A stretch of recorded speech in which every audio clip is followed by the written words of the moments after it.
നമസ്കാരം, ഞാൻ ആയുഷ് മീഡിയയുടെ പുതിയൊരു ലക്കത്തിലേക്ക് ഏവർക്കും സ്വാഗതം. ഏതാനും നാളുകൾക്ക് മുമ്പ് നമ്മൾ കുരുമുളക് കൃഷിയുമായിട്ട് ബന്ധപ്പെട്ട ഒരു വീഡിയോ ചെയ്തിരുന്നു. അന്ന് ആ വീഡിയോ കണ്ടിട്ട് ഒരുപാട് ആളുകൾ നമുക്ക് പേഴ്സണലായിട്ട് മെസ്സേജ് അയക്കുകയും അതേപോലെ കോൾ ചെയ്യുകയൊക്കെ ഉണ്ടായി. ഇങ്ങനെ കോൾ ചെയ്ത ആളുകളിൽ പല കാറ്റഗറിയിൽപ്പെട്ട ആളുകളുണ്ട്. ചിലരെന്ന് വെച്ച് കഴിഞ്ഞാൽ സാമ്പത്തികമായിട്ട് പിന്നോക്കം നിൽക്കുന്ന ആളുകളുണ്ട്, അതേപോലെ സാമ്പത്തികമായിട്ട് ഒരുപാട് മുന്നിൽ നിൽക്കുന്ന ആളുകളുമുണ്ട്, അതേപോലെ കൃഷി ചെയ്യാൻ വേണ്ടി വളരെ കുറച്ച് ഭൂമിയുള്ള ആളുകളുമുണ്ട്, അതേപോലെ ഏക്കർ കണക്കിന് വസ്തുവുള്ള ആളുകളും നമ്മളുമായിട്ടൊക്കെ ബന്ധപ്പെട്ടിരുന്നു.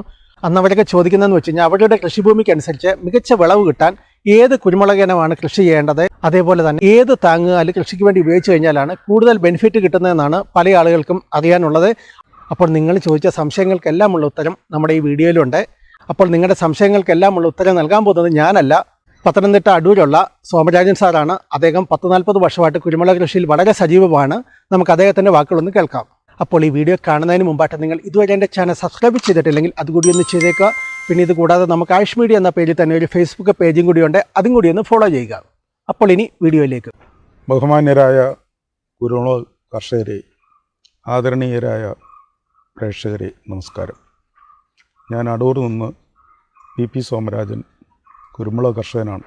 കുരുമുളക് കൃഷി എങ്ങനെ ലാഭകരമായി നമുക്ക് നടത്താം എന്നതിനെക്കുറിച്ചാണ് എൻ്റെ അറിവിൽപ്പെട്ട 1-2 കാര്യങ്ങൾ ഞാൻ സംസാരിക്കാനായിട്ട് ഉദ്ദേശിക്കുന്നത്. കാരണം കുരുമുളക് കൃഷി നൂറ്റാണ്ടുകളായി കേരളത്തിലെ നാണ്യവിളകളിൽ മുൻപന്തിയിൽ നിന്നിരുന്ന ഒന്നായിരുന്നു.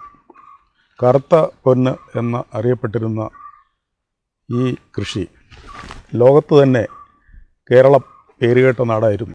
എന്നാൽ 50 വർഷത്തിലേറെയായി റബ്ബറിൻ്റെ അതിപ്രസരവും അത് കുരുമുളകിനേക്കാൾ ലാഭകരമായി കൃഷി ചെയ്യാൻ പറ്റുന്ന തിരിച്ചറിവിൻ്റെ അടിസ്ഥാനത്തിൽ കേരളത്തിൽ കഴിഞ്ഞ അരനൂറ്റാണ്ടിലേറെയായി കുരുമുളക് കൃഷി ഉപേക്ഷിച്ച് കർഷകർ റബ്ബർ കൃഷിയിൽ ഏർപ്പെട്ടിരിക്കുകയായിരുന്നു. എന്നാൽ കഴിഞ്ഞ 15 വർഷത്തിലേറെയായി റബ്ബർ വിലയുടെ തകർച്ച നേരിട്ട കർഷകർ അതിന് പരിഹാരം കാണാതെ ബുദ്ധിമുട്ടുന്ന ഒരു കാലഘട്ടത്തിലാണ് കഴിഞ്ഞ ഒരു 5-6 വർഷമായി വിയറ്റ്നാം, ശ്രീലങ്ക തുടങ്ങിയ രാജ്യങ്ങളിൽ കുരുമുളക് കൃഷി ലാഭകരമായി കൃഷി ചെയ്യുന്നുണ്ടെന്നും അത് ഇവിടെ പരീക്ഷിക്കാമെന്നും ഒരു കാലത്ത് നമ്മുടെ ഏറ്റവും ആദായകരമായ ഒരു കൃഷിയായിരുന്ന കുരുമുളക് എന്തുകൊണ്ടും നമ്മുടെ മണ്ണിനിണങ്ങുന്നതാണെന്ന് തിരിച്ചറിഞ്ഞ കേരളത്തിലെ കർഷകർ ഒരു നല്ല വിഭാഗം ആളുകൾ റബ്ബർ ഉപേക്ഷിച്ചിട്ട് കുരുമുളകിലേക്ക് കടന്നു വന്നിട്ടിരിക്കുന്ന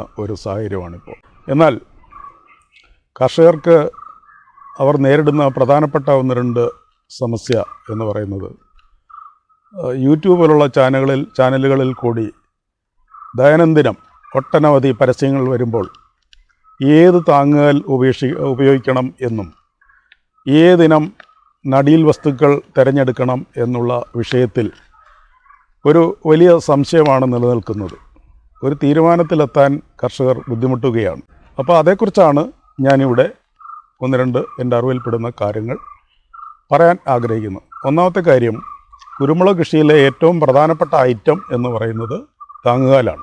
താങ്ങുകാലായി പാരമ്പര്യമായി നമ്മൾ മിക്ക മരങ്ങളും ആശ്രയിച്ചിരുന്നെങ്കിലും ഈ അടുത്ത കാലത്തായി ഏറ്റവും ഉപകാരപ്രദവും അതുപോലെ തന്നെ ലോങ് ടൈം കൃഷിക്ക് ഉപയുക്തമായിട്ടുള്ളതും എല്ലാ രീതിയിലും അതിൻ്റെ വർഷാവർഷമുള്ള ബ്രാഞ്ചസ് കട്ട് ചെയ്യുക, അതുപോലെ തന്നെ അതിൻ്റെ തണൽ, ഇത്തരം കാര്യങ്ങളിലൊക്കെ തന്നെ ഒരു ചിലവില്ലാതെ നമുക്ക് കൃഷി ഉപയോഗിക്കാൻ പറ്റുന്ന താങ്ങുകാൽ പയ്യാനി അല്ലെങ്കിൽ ആഴാന്ത എന്നുള്ളതാണ്. ആ ഒരു വിഷയമാണ്. രണ്ടാമത്തത് PVC പൈപ്പ്, മൂന്നാമത് കോൺക്രീറ്റ് കാലുകൾ, നാലാമത് കമുക്. അതിൽ ഓരോന്നിൻ്റെയും അതിൻ്റെ ചിലവ് സംബന്ധിച്ചുള്ള കാര്യം കൂടി ഞാൻ പറയാം. ഒരു പയ്യാനി ചെടി, ഒരു 6 മാസം പ്രായമുള്ളൊരു ചെടി നമുക്ക് കമ്പോളത്തിൽ വാങ്ങാൻ കിട്ടും. ആ ചെടിക്ക് ഏതാണ്ട് ഒരു 25 രൂപയുടെ അടുപ്പിച്ചുള്ള വിലയാണ്. പല സ്ഥലങ്ങളിലും വ്യത്യസ്തമായ വില. പയ്യാനി എന്ന് വെച്ച് കഴിഞ്ഞാൽ നമ്മുടെ ആഴാന്ത. പയ്യാനി എന്ന് പറഞ്ഞാൽ ആഴാന്ത, അതിന് മറ്റൊരു പേര് ആഴാന്ത എന്ന്. അപ്പോൾ പയ്യാനി ചെടി 15 രൂപ തൊട്ട് 27 രൂപ വരെ വിലയെടുക്കുന്ന സ്ഥാപനങ്ങളുണ്ട്, വീടുകളിൽ ഇറക്കി കിട്ടും. അപ്പോൾ അങ്ങനെ ഒരു 100 പയ്യാനി തൈയിൽ പയ്യാനിയും നട്ട് കുരുമുളക് വാങ്ങിച്ച് നടുമ്പോൾ നമുക്ക് ഒരു 16,000 രൂപയാണ് കണക്കാക്കപ്പെടുന്നത്. കുരുമുളകിൻ്റെ തൈ ഉൾപ്പെടെ പയ്യാനിയിൽ കുരുമുളക് നടും. ഈ ബജറ്റിൽ നിൽക്കും അല്ലേ? അതന്നെ ഈ ബജറ്റ് ഞാൻ കണക്ക് കൂട്ടിയിട്ട് പറയുകയാണ്. എൻ്റെ അടുത്ത് 1-2 കർഷകർ വന്ന് കണക്ക് കൂട്ടി പറഞ്ഞ കാര്യമാണ്. അതിൽ ഒരുപാടൊന്നും കൂടത്തൊന്നുമില്ല, 500 രൂപ കുറയത്തേ ഉള്ളൂ. നമ്മൾ ഈ വീഡിയോയിൽ കാണിക്കുന്ന ആഴാന്തയുണ്ടല്ലോ, ഇതൊക്കെ മിക്കതും 40-45 വർഷമൊക്കെ പ്രായമുള്ളതാണ്. അതുകൊണ്ടാണ് ഈ സൈസിൽ ഇങ്ങനെ നിൽക്കുന്നത്. രണ്ടാമത്തെ ഐറ്റം എന്ന് പറയുന്നത് PVC പൈപ്പാണ്. PVC pipe 4 inch 4 kg strength ഉള്ള പൈപ്പുകൾ. അത് പലരും 4 മീറ്റർ ഉപയോഗിക്കുന്നവരുണ്ട്, 4.5 ഉപയോഗിക്കുന്നവരുണ്ട്, 5 മീറ്റർ ഉപയോഗിക്കുന്നവരുണ്ട്. എന്തായാലും ഒരു ആവറേജ് ഒരു 1300-1400 രൂപ റേഞ്ചിൽ PVC പൈപ്പ് 1.5 അടി കോൺക്രീറ്റ് ഇട്ട് ഉറപ്പിച്ച് ഉള്ളിലും കോൺക്രീറ്റ് ഇട്ട് 2 സൈഡിലായിട്ട് ഓരോ കുരുമുളക് വള്ളിയും നട്ടു വരുമ്പോൾ ഒരു 1300-1350 രൂപയ്ക്ക് PVC പൈപ്പിൽ നമുക്ക്, അതായത് ഒരു ചുവട് ഒരു PVC പൈപ്പിൽ കൃഷിക്ക് പൈപ്പ് വില, പൈപ്പ് ഉറപ്പിക്കുന്നതിൻ്റെ ചാർജസ്, കോൺക്രീറ്റ് ഇട്ട് കുരുമുളക് ചെടിയുടെ വില എല്ലാമായിട്ട്. മൂന്നാമത്തത് കോൺക്രീറ്റാണ്. കോൺക്രീറ്റ് കാലുകൾ 1400 രൂപ മുതൽ 2800 രൂപ വരെ മുടക്കി നിർമ്മിച്ച കർഷകരെ, നൂറുകണക്കിന് കർഷകരെ എനിക്കറിയാം. ഞാനും ചെയ്തിട്ടുണ്ട്. ഞാനൊരു 100 കാലേ കോൺക്രീറ്റ് കാലേ ചെയ്തിട്ടുള്ളൂ. അപ്പോൾ എനിക്ക് അന്ന് ഇപ്പോൾ ഒരു 3 വർഷം മുമ്പായിരുന്നു. അന്നൊരു 1100 രൂപയ്ക്ക് എനിക്ക് സ്ഥാപിക്കാൻ പറ്റി. ഇപ്പോഴത്തെ കോസ്റ്റ് അനുസരിച്ച് ഒരു 1400 രൂപ. അത് ഒരു 15 അടി തൊട്ട് 20 അടി വരെയുള്ള ഹൈറ്റിൻ്റെ അടിസ്ഥാനത്തിൽ, അതിൻ്റെ കനത്തിൻ്റെ അടിസ്ഥാനത്തിലാണ് വേരിയേഷൻ. ഈ 1400-നും 2800-നും ഇടയിലുള്ള സംഖ്യ ആകും എന്ന് ഞാൻ പറഞ്ഞു. ശരി. അപ്പോൾ ഇതിൻ്റെ പുറമേ ഒരു കോൺക്രീറ്റ് പോസ്റ്റിൽ നമുക്ക് കുരുമുളക് വളർത്താൻ വേണ്ടിയുള്ള തൈയുടെ കോസ്റ്റ്, പ്ലാന്റിങ് എക്സ്പെൻഡിച്ചർ, ഇതെല്ലാം കൂടെ ചേർത്ത് ഈ പറയുന്ന പോസ്റ്റിന് പുറമേ ഒരു 175 രൂപയുടെ ആകത്തുള്ളൂ. കുരുമുളക് ചെടിയും അതിൻ്റെ ട്രാൻസ്പോർട്ടിങ്, വളം എല്ലാം കൂടി. ഇത് കൂടാതെ കണ്ട് പല സമ്പന്നരായുള്ള കർഷകർ 5000 രൂപയുടെ പോസ്റ്റുകൾ സ്ഥാപിച്ചായിട്ട് കേൾക്കുന്നുണ്ട്. അവരുമായിട്ട് ഞാൻ സംസാരിച്ചിട്ടുണ്ട്. എന്തായാലും അത്രയും പൈസയൊന്നും പാഴാക്കേണ്ട കാര്യമില്ലെന്നാണ് എനിക്ക് പ്രധാനമായിട്ട് പറയാൻ ഉള്ളത്. സർ, അതുപോലെ നമ്മൾ കോൺക്രീറ്റ് ഉപയോഗിക്കുമ്പോൾ കാലാവസ്ഥയിൽ എന്തെങ്കിലും, അതായത് ചൂടുകാലമൊക്കെ വരുമ്പോൾ എന്തെങ്കിലുമൊക്കെ? തീർച്ചയായിട്ടും അതിന് സ്പ്രിംഗ്ലർ പോലുള്ള സംവിധാനങ്ങൾ അനിവാര്യമാണ്. അതില്ലാതെ കണ്ട് വേനൽക്കാലത്ത് അത് ഒന്ന് സെറ്റായി വരുന്നത് വരെ 2 വർഷത്തേക്ക് വലിയ പ്രയാസമാണ്. തീർച്ചയായിട്ടും അത് പയ്യാനി പോലെയുള്ള ചെടികൾക്കാണെന്നുണ്ടെങ്കിൽ അങ്ങനെ ഈ പറയുന്ന വേനൽ സമയത്തെ സമസ്യയൊന്നും ഉണ്ടാവത്തില്ല. PVC പൈപ്പിലും അത്ര കണ്ടില്ല. കോൺക്രീറ്റ് ആണെങ്കിൽ മസ്റ്റായിട്ടും സ്പ്രിംഗ്ലർ പോലുള്ള സംവിധാനങ്ങൾ അനിവാര്യമാണ്. PVC പൈപ്പും ആഴന്ത എന്തിനായിരുന്നാൽ തന്നെയും ജനുവരി മുതലുള്ള ഒരു 3 മാസത്തെ വേനൽക്കാലത്ത് ഓലത്തുഞ്ചാണി അല്ലെങ്കിൽ പിന്നെ ഗ്രീൻ നെറ്റിൻ്റെ ഒരു 1 മീറ്റർ ലെങ്ത് അതിന് വട്ടം തണലായിട്ട് സ്ഥാപിച്ചു കൊടുക്കുന്നത് നന്നായിരിക്കും. സർ, അതേപോലെ നമ്മൾ കവുങ്ങിൻ്റെ കാര്യം പറഞ്ഞു. കവുങ്ങ് നട്ടിട്ട് അതേപോലെ ഈ കുരുമുളക് നടുന്നതിൻ്റെ ഗുണം എന്താണ്? കാമുക നാട്ടി കൊടുക്കുന്നതിൻ്റെ ഗുണങ്ങൾ എന്ന് പറയുന്നത്, കാമുകിൻ്റെ ഒരു ആദായവും കിട്ടും, കുരുമുളകിൻ്റെയും ആദായം കിട്ടും. പ്രത്യേകിച്ചും കണ്ടം അല്ലെങ്കിൽ പിന്നെ എന്താ പറയുന്നത്, നെൽകൃഷി പണ്ട് ചെയ്തുകൊണ്ടിരുന്ന, അത്യാവശ്യം നല്ല ജലസേചന, അത് തന്നെ ജലസേചനത്തിൻ്റെ മാത്രമല്ല, പ്രകൃതി തന്നെ പണ്ട് നെൽകൃഷി ചെയ്തുകൊണ്ടിരുന്ന കണ്ടം എന്നറിയപ്പെടുന്ന വയലുകൾ ഒക്കെ വാരം കോരിയിട്ട് അതിൽ നമുക്ക് കുരുമുളക് കൃഷി ചെയ്യാൻ സാധിക്കും. പക്ഷേ ഒരു കാര്യം, അതിന് സാധാരണ തൈ പോരാ, അത് കൊളിബ്രീനത്തിൽ ഗ്രാഫ്റ്റ് ചെയ്ത 1 അടി പൊക്കത്തിൽ വെച്ച് ഗ്രാഫ്റ്റ് ചെയ്ത കുരുമുളക് വള്ളി നടുന്നതായിരിക്കും നല്ലത്. അപ്പോൾ കാമുക് ആയിരുന്നാലും പയ്യാനി ആണെങ്കിലും നമ്മൾ ഈ ചെടികൾ നടുന്നതോടൊപ്പം തന്നെ അതേ ദിവസം തന്നെ വേണമെങ്കിൽ നമുക്ക് കുരുമുളകും നടാൻ സാധിക്കും. പക്ഷേ ഒരു 1.5 വർഷക്കാലത്തേക്ക് അതിൻ്റെ തൊട്ടടുത്തായിട്ട് ഒരു 4 അടി പൊക്കത്തിലുള്ള ഒരു കുറ്റിക്കാലൂടെ സ്ഥാപിച്ച് വള്ളി വളർന്നു വരുന്നതനുസരിച്ച് 1 വർഷക്കാലത്തേക്ക് അത് കെട്ടിക്കൊടുക്കുകയും, അതുപോലെ തന്നെ 1.5-2 വർഷം പ്രായം കാമുകായിരുന്നാലും പയ്യാനി ആയിരുന്നാലും വളർച്ച എത്തുമ്പോൾ ഈ കാല് അതേലോട്ട് വെച്ച് കെട്ടിക്കൊടുക്കാവുന്നതുമാണ്. മാത്രമല്ല മറ്റൊരു വസ്തുതയോടുണ്ട്, ഒരുപാട് കാര്യങ്ങളൊക്കെ ഇതിനകത്ത് പറയാനുണ്ട്. അത് കർഷകർ എന്നെ ബന്ധപ്പെടുന്ന ആളുകൾക്ക് ഞാനത് പറഞ്ഞു കൊടുക്കാം. നമുക്ക് താഴേന്ന് മുതലേ നല്ല രീതിയിൽ അനവധി വള്ളിയോടുകൂടി മേലോട്ട് കിളർത്ത് പോകാനുള്ള സംവിധാനങ്ങളൊക്കെ ഉണ്ട്. അത് താഴെ പതി വെച്ച് വട്ടത്തിൽ ചുറ്റി കൊടുക്കുക, അല്ലെങ്കിൽ മണ്ട നുള്ളി കൊടുക്കുക, അങ്ങനെ പല പല സംവിധാനങ്ങളുണ്ട്. അതൊക്കെ ചെയ്ത് വേണം നമ്മൾ മുന്നോട്ട് കൊണ്ടുപോകാൻ. എന്തായാലും 1-2 സംശയം കർഷകർ ചോദിക്കുന്നതിന് മുമ്പായിട്ട് ഞാൻ അങ്ങോട്ട് പറഞ്ഞത്, പയ്യാനി ആയിരുന്നാലും കമുകാണെങ്കിലും അത് നടുന്ന ദിവസം തന്നെ കുരുമുളക് നടാൻ പറ്റും.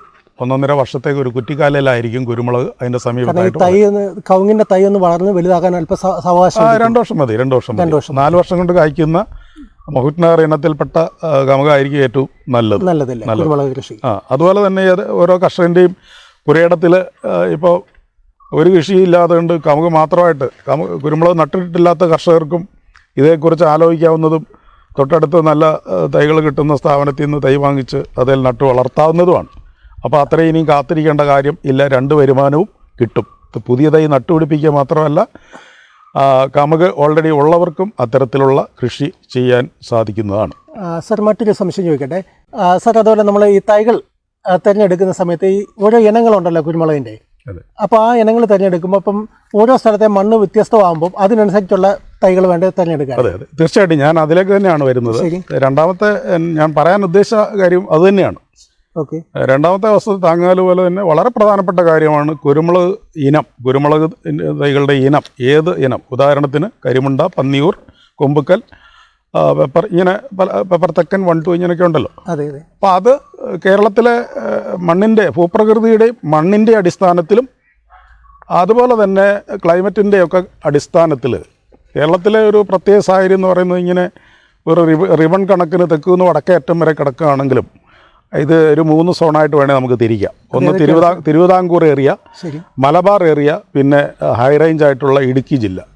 ഈ ഇടുക്കി ജില്ലയിലുണ്ടാകുന്ന ഒട്ടുമിക്ക ഇനങ്ങളും നമ്മുടെ തിരുവിതാംകൂർ പ്രദേശത്ത് നല്ല കായ്ഫലം തരുന്നതായി കാണുന്നില്ല. അത് ഞാൻ ആധികാരികമായി പറയാൻ കാരണം, ഈ കുരുമുളക് കൃഷി വിയറ്റ്നാം മോഡൽ കൃഷി എന്ന് ഞാൻ പറഞ്ഞല്ലോ, അത്തരത്തിലൊരു കൃഷിയുടെ ഒരു തരംഗം ഉണ്ടായപ്പോൾ ഞാനും ഇതെല്ലാം ഈ യൂട്യൂബിൽ കണ്ടിട്ട് ആകർഷണമായിട്ട് പല ജില്ലയിലും പോയി നിലവിൽ ഉണ്ടായിരുന്ന എല്ലാ ഇനങ്ങളും ഇവിടെ കൊണ്ടുവന്ന് പരീക്ഷിച്ച് ഏതാണ്ടൊരു 8-10 ഇനങ്ങൾ ഞാനിവിടെ നട്ടു വളർത്തി. എന്നാൽ പാരമ്പര്യമായിട്ട് നമ്മുടെ ഇവിടെ ആദായം കിട്ടിക്കൊണ്ടിരുന്ന അതിന് തുല്യമായിട്ടോ അല്ലെങ്കിൽ അതിൻ്റെ അടുത്തോ അല്ലെങ്കിൽ ഒട്ടും തന്നെ കായ്ക്കാത്തതോ ഒക്കെ അവസ്ഥയിലാണ് ഈ പുതിയ ഇനങ്ങളൊക്കെ ഇവിടെ കാണുന്നത്. അപ്പോൾ ആ ഒരു വസ്തുത ഞാൻ നിങ്ങളോട് ഷെയർ ചെയ്യാൻ ആഗ്രഹിക്കുന്നുണ്ട്. അപ്പോൾ ഇടുക്കി ജില്ലയിൽ സമൃദ്ധിയായി കായ്ക്കുന്ന ഇനങ്ങൾ തിരുവിതാംകൂർ പ്രദേശത്ത് കായ്ക്കണം എന്നില്ല, ഇത് മലബാറിലും കായ്ക്കണം എന്നില്ല. ഈ തിരുവിതാംകൂറിൽ ഉണ്ടാകുന്ന ഇനങ്ങൾ ഇടുക്കിയിലും കായ്ക്കണം എന്ന് ഇല്ല, അല്ലെങ്കിൽ ഉണ്ട് എന്ന് പറയാൻ ഞാൻ ആളല്ല. കാരണം അത് ഞാൻ പരീക്ഷിച്ചിട്ടില്ല. എന്തായാലും ഇപ്പോൾ ഈ അവകാശപ്പെടുന്ന രീതിയിൽ, ചാനലിലൊക്കെ അവകാശപ്പെടുന്ന രീതിയിലുള്ള ഒരു വിളവ്, ആ പരസ്യത്തിൽ പറയുന്ന രീതിയിലുള്ള വിളവ് ഈ നമ്മുടെ തിരുവിതാംകൂർ പ്രദേശത്ത് അത്തരം ഇനങ്ങളിൽ നിന്ന് ലഭിക്കുന്നില്ല എന്നുള്ളത് അനുഭവത്തിൻ്റെ അടിസ്ഥാനത്തിൽ ആധികാരികമായിട്ട് പറയാൻ ഞാൻ ആഗ്രഹിക്കുന്നു. അപ്പോൾ നമ്മൾ ഈ കുരുമുളക് ഇനം തിരഞ്ഞെടുക്കുമ്പോൾ അതിന് മുമ്പ് ആദ്യമേ ചെയ്യേണ്ടതെന്ന് വെച്ച് കഴിഞ്ഞാൽ മണ്ണ് പരിശോധിക്കുക, മണ്ണിൻ്റെ ഇനം. അങ്ങനല്ലേ? അല്ല, മണ്ണിൻ്റെ പരിശോധന വേറെ, ക്ലൈമറ്റ് വേറെ. ക്ലൈമറ്റ് പരിശോധിക്കാൻ പറ്റത്തില്ല. ക്ലൈമറ്റിൻ്റെ അടിസ്ഥാനത്തിലാണ് ഇടുക്കിയിലെയും അല്ലെങ്കിൽ തിരുവിതാംകൂറിലെയും ക്ലൈമറ്റിൻ്റെ വ്യത്യാസം അനുസരിച്ചാണ് ഈ കുരുമുളക് ഇനങ്ങൾ കായ്ഫലം തരുന്നത്. മണ്ണിൻ്റെ പരിശോധന വേറെ വിഷയമാണ്. അതിന് വേറെ കാര്യങ്ങളൊക്കെ ഉണ്ട്. കുരുമുളകിനെ സംബന്ധിച്ചിടത്തോളം pH ക്രമീകരിക്കുന്നതിന് വേണ്ടി നമ്മൾ കുരുമുളക് നടുന്നതിന് 15 ദിവസം മുമ്പായിട്ട് ഡോളോമൈറ്റ് ഒരു 250 ഗ്രാം അപ്ലൈ ചെയ്ത് കൊത്തിക്കളച്ച് കൂട്ടിയിട്ട് അത് കഴിഞ്ഞതിന് ശേഷമായിരിക്കണം കുരുമുളക് നടേണ്ടത്. രോഗം വരാതിരിക്കാനുള്ള പ്രതിരോധ മാർഗ്ഗങ്ങളും അനവധിയായ കാര്യങ്ങളുണ്ട്. അതിൽ 1-2 കാര്യങ്ങൾ തന്നെ ചെയ്താൽ തന്നെ നേരത്തെ ഭയാനകമായ രീതിയിൽ തോട്ടം മൊത്തം കൂടെ കേടുവന്നു പോകുന്ന ആ ഒരു പ്രതിസന്ധി ഒന്നും ഇപ്പോൾ ഇല്ല. അത് പൂർണ്ണമായിട്ടും സ്മാൾ പോക്സ് ഒക്കെ പോയതുപോലെ നമുക്ക് അകറ്റി നിർത്താൻ പറ്റുന്ന കാര്യങ്ങളാണ്. അതേക്കുറിച്ചൊന്നും ഭയപ്പെടേണ്ട കാര്യം ഇല്ല. അപ്പോൾ സാർ, നമുക്കിവിടെ വന്നു കഴിഞ്ഞാൽ ഇപ്പം നമ്മൾ സാർ പറഞ്ഞല്ലേ, ഇപ്പം PVC പൈപ്പിലെ, അതുപോലെ ആഴാന്തയിലെ, മറ്റ് കോൺക്രീറ്റിലെ ഇവിടെ വന്നു കഴിഞ്ഞാൽ അതെല്ലാം നമുക്ക് കണ്ട് മനസ്സിലാക്കാൻ പറ്റും. തീർച്ചയായിട്ടും ഉണ്ട്. പക്ഷേ ഒറ്റ കാര്യമുള്ളൂ, ഞാൻ യൂട്യൂബിലൊക്കെ കാണുന്ന എല്ലാ ചിത്രങ്ങളും അല്ലെങ്കിൽ ചെടികളുടെ അവസ്ഥ എന്നൊക്കെ പറയുന്നത് മെയ് മാസത്തിനും നവംബറിനും ഇടയിൽ ചിത്രീകരിക്കപ്പെട്ടിട്ടുള്ളതാണ്. നിർഭാഗ്യവശാൽ അല്ലെ ഭാഗ്യവശാൽ കർഷകരോട് എനിക്ക് പറയാനുള്ളത്, എനിക്ക് ഇപ്പോൾ ഇവിടെ ചിത്രീകരിച്ചാൽ വേനൽ കൊണ്ട് കരിഞ്ഞ് വറചട്ടിയിൽ നിൽക്കുന്ന പോലുള്ള ചെടികളാണ് എൻ്റെ ഈ സ്ഥലത്തെല്ലാം ഉള്ളത്. കാരണം ഇപ്പോൾ കാലാവസ്ഥ അതാണ്.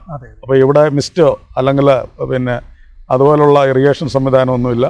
ജീവൻ കടക്കാൻ വേണ്ടി മാത്രമുള്ള വെള്ളം മാത്രം കൊടുത്ത് ജീവൻ നിലനിർത്തിയിരിക്കുന്ന ചെടികൾ മാത്രമാണ് ഉള്ളത്. ആദ്യത്തെ വേനൽ മഴ കിട്ടുമ്പോൾ തന്നെ ആർത്ത് പൂത്ത് തളിർത്ത് വരുന്ന സ്ഥിതി ഞാൻ വരും ദിവസങ്ങളിൽ അല്ലെങ്കിൽ മെയ് മാസത്തോടു കൂടി ചാനൽ കൂടി സംപ്രേഷണം ചെയ്യുന്നതായിരിക്കും. സാർ, അതേപോലെ ആളുകൾക്കൊരു സംശയം കാണും, ഈ താങ്ങുകാല് നമ്മൾ ഏത് ഇനം ചൂസ് ചെയ്യണമെന്ന്. അപ്പോൾ അതിനെന്താണ് നമ്മൾ ചെയ്യുന്നത്? താങ്ങുകാലിലെ വ്യത്യസ്തമായ രീതിയിലുള്ള താങ്ങുകാലിനെ കുറിച്ച് ഞാൻ ഓൾറെഡി പറഞ്ഞെങ്കിലും ഒരു പ്രാവശ്യം കൂടെ പറയാം. ശരി. നാച്ചുറലായിട്ടുള്ള താങ്ങുകാൽ ആർട്ടിഫിഷ്യലും ഉണ്ട്, നാച്ചുറലും ഉണ്ട്. അതെ, നാച്ചുറലായിട്ട് മരങ്ങളെയാണ് ആശ്രയിക്കുന്നത്. മരങ്ങളിൽ ഏറ്റവും കൂടുതൽ നമുക്ക് ലാഭകരമായി ഉപകാരപ്രദമായി എന്നുള്ള 2 വാക്കാണ് ഏറ്റവും പര്യാപ്തമായിട്ടുള്ളത്. അപ്പോൾ അങ്ങനെയുള്ള ഇന്ന് ഏറ്റവും നിലവിലുള്ളതിൽ ഏറ്റവും ബെറ്ററായിട്ടുള്ള താങ്ങുകാൽ മരമാണ് ആഴാന്ത അല്ലെങ്കിൽ പയ്യാനി. രണ്ടാമത്തത് PVC പൈപ്പ്, കോൺക്രീറ്റ് കാല്, കമുക്. ഇതിൻ്റെ എല്ലാം വ്യത്യസ്ത രീതിയിലുള്ള കാലുകളുടെ അതിൻ്റെ മാനുഫാക്ചറിങ് കോസ്റ്റ് അല്ലെങ്കിൽ ഒരു കുരുമുളക് ചെടി നടുന്നത് വരെയുള്ള കോസ്റ്റുകളൊക്കെ വർക്കൗട്ട് ചെയ്ത് ആർക്ക് വേണേലും നമുക്ക് കർഷകന്റെ സാമ്പത്തിക നില അനുസരിച്ചും സ്ഥലത്തിൻ്റെ. ശരി ശരി. സാർ, ഇവിടെ പ്രധാനമായിട്ട് കൃഷി ചെയ്യുന്ന ഏതൊക്കെ ഇനങ്ങളാണ്? ഇവിടെ പ്രധാനമായിട്ട് കരിമുണ്ട, കുമ്പുക്കൽ, പന്നിയൂർ 1, പന്നിയൂർ 5, പന്നിയൂർ 8, പന്നിയൂർ 9. ഇതുകൂടാതെ തെക്കൻ 1, തെക്കൻ 2, കൈരളി, ചന്ദ്ര തുടങ്ങിയ ഇനങ്ങൾ ഇവിടെ പ്രധാനമായിട്ട് കൃഷി ചെയ്യുന്നുണ്ട്. സാറിൻ്റെ ഒരു അനുഭവത്തിൽ ഏറ്റവും കൂടുതൽ വിളവ് അധികം അസുഖങ്ങളൊന്നും ഇല്ലാതെ തന്നെ നല്ല വിളവ് കിട്ടുന്ന ഏത് ഇനമാണ്? അല്ലാതെ അതിന് ഉത്തരം എൻ്റെ മനസ്സിലുണ്ട്. എങ്കിൽ തന്നെയും അതങ്ങനെ ഞാൻ പറഞ്ഞു കഴിഞ്ഞാൽ ഒരുപക്ഷെ ഞാനൊരു തൈയുടെ കച്ചവടമായിട്ട് ബന്ധപ്പെട്ട് ഈ പ്രേക്ഷകരെ തെറ്റിദ്ധരിപ്പിക്കാൻ വേണ്ടിയാണെന്ന് വരാനുള്ള ഒരു സാധ്യതയുണ്ട്. അതുകൊണ്ട് ഈ വ്യത്യസ്തമായ ക്ലൈമറ്റിൻ്റെ അടിസ്ഥാനത്തിൽ ഏത് കൃഷി ചെയ്യണം എന്നുള്ളത് കർഷകർ തന്നെ തിരഞ്ഞെടുക്കട്ടെ, ഞാനായിട്ട് അത് പറയത്തില്ല. നമ്മൾ ഈ വീഡിയോയിൽ കാണിക്കുന്ന തോട്ടം ഉണ്ടല്ലോ, ഇവിടെ മൊത്തത്തിൽ ഏതാണ്ട് 1500ഓളം ചുവട് കുരുമുളക് ചെടികളുണ്ട്, പല ഇനത്തിൽപ്പെട്ടത്. സാർ, നമ്മുടെ വീഡിയോ കാണുന്ന പ്രേക്ഷകർക്ക്, അതായത് ഈ കുരുമുളക് കൃഷിയിലൊക്കെ താല്പര്യമുള്ള ആളുകൾക്ക് സാറിൻ്റെ തോട്ടം ഒന്ന് കാണണമെന്ന് ആഗ്രഹമുണ്ടെങ്കിൽ വന്ന് കാണാൻ പറ്റിയ ഏറ്റവും നല്ലൊരു സമയം എപ്പോഴാകും? ഏറ്റവും നല്ല സമയം ആരംഭിക്കുക എന്ന് പറയുന്നത് മെയ് മാസത്തിലാണ്.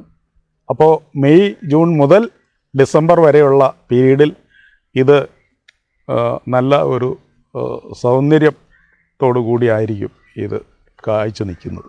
അതായത് തിരിയെ കായ് വരുന്ന ഒരു സമയം. തിരിയും കായും തിരി വന്നു കഴിഞ്ഞിട്ട് മണിയായി വരുന്നത് 2-3 മാസം കൊണ്ടാണ്. എന്തായാലും തിരി. അപ്പോൾ അന്നേരം ഈ തിരി വരുന്ന സമയത്ത് ഒരു തളിരിലകളൊക്കെ ഒരു യെല്ലോയിഷ് ഗ്രീൻ ആൻഡ് അതിന് താഴെ പാകമായ ഇലകൾ ഗ്രീൻ, നല്ല അപ്പിയറൻസ് ആയിരിക്കും അതിൻ്റെ ബിഗിനിങ് സ്റ്റേജ്. അതെ അതെ. അപ്പോൾ കൃഷിയൊക്കെ കൂടുതൽ കാര്യങ്ങൾ കണ്ട് മനസ്സിലാക്കാനൊക്കെ ആ ഒരു സമയത്ത് എത്തുന്നതാകും നല്ലത് ആണ്. ആ ചോദ്യത്തിൻ്റെ മറുപടി പറയുമ്പോൾ ഒരു കാര്യം കൂടെ ചോദ്യത്തിന് പുറത്തൂടെ ഞാൻ പറയാൻ നിർബന്ധിതനാകുന്നു.